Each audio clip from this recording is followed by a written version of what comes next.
అమ్మకి లెటర్ రాయాలి. మీకు ఎలా వస్తే అలా రాయండి.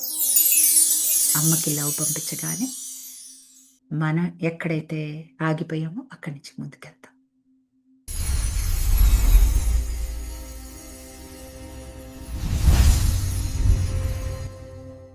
My dear beautiful, beautiful, amazing friends, I am sorry, please forgive me. Thank you, I love you.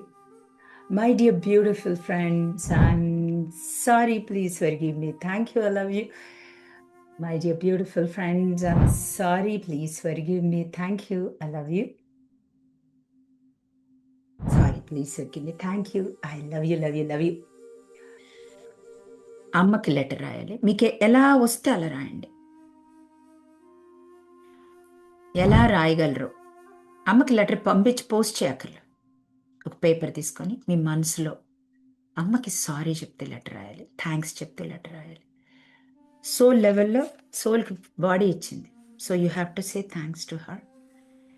And ఆమె పడిన హడావుడి కానీ, ఆమె బాధ కానీ, ఆవిడ మెంటల్ ఇల్‌నెస్ కానీ, అన్‌స్టెబిలిటీ కానీ, ఆవిడ బాధ కానీ నర్వస్ సిస్టమ్‌లో మీకు వచ్చేసింది. దాంట్లో డౌట్ లేదు. Just print and copy. అమ్మ పొట్ల నుంచి వచ్చిన వాళ్ళందరికీ. కొంతమందికి అడాప్షన్‌లో ఉంటారు. ఆ అమ్మ ఇక్కడ బిలీఫ్ సిస్టమ్ అంటే అన్వర్దినెస్ ఇక్కడ ప్రింట్ అవుతుంది. పొట్టలోంచి బయటికి రాగానే కూడా ద సోలార్ ప్లెక్సస్ చక్ర ఇంపాక్ట్ అవుతుంది. దట్ ఈస్ చక్ర క్లాస్లో అర్థమవుతుంది. The belief system logical, neurological, logical. Okay, clear?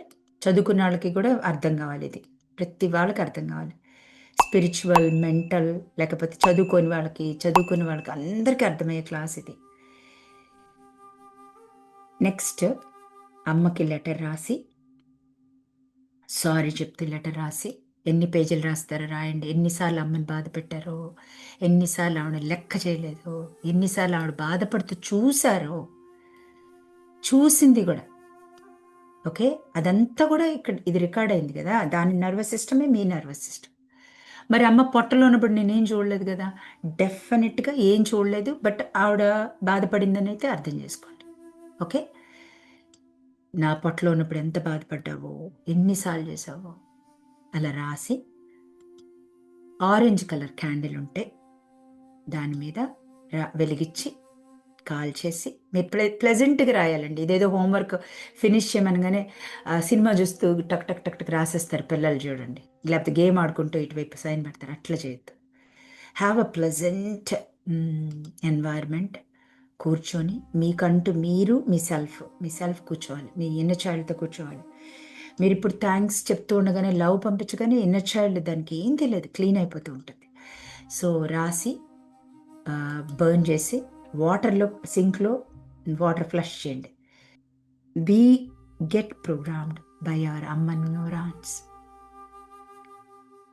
Suppose అమ్మ పొరపాటున తప్పు చేసినప్పుడు దాన్ని మనం చేంజ్ చేసి అమ్మకి లవ్ పంపించగానే మనం ఎక్కడైతే ఆగిపోయామో అక్కడి నుంచి ముందుకెళ్తాం. మన పిల్లలు ఎక్కడ ఆగిపోయారో, మనం ఏది క్లీన్ చేయలేదో మన అద్దం వచ్చేస్తుంది, పిల్లలు చూపిస్తారు. అర్థమవుతుందండి? So my dear beautiful friends, ఈ వర్క్ అయితే మీరు చేయాల్సిందే. There is no other option. Results ఎలా వస్తాయి అసలు నేను చెప్పలేనండి. లైఫ్ ఎలా మూవ్ అవుతుందో కనిపించేది ప్రతిదీ కూడా నువ్వు ఇంకా క్లీన్ చేసుకోవాలా అని చెప్తుంది. అర్థం చేసుకో. ఓకే.